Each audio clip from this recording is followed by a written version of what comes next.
Okay, I'll just show you how to pair a mobile to the Bluetooth audio system in this 2023 Hyundai Ioniq 6. Bit of a mouthful there. So first of all, we go to settings and then we want Bluetooth. So click Bluetooth on, go down to the bottom. It'll no doubt already be looking for it.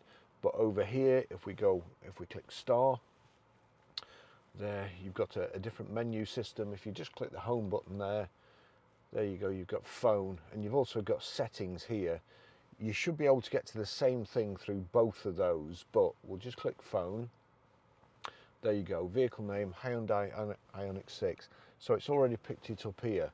In the Bluetooth device, search for the vehicle name shown and player. So click on Ioniq 6.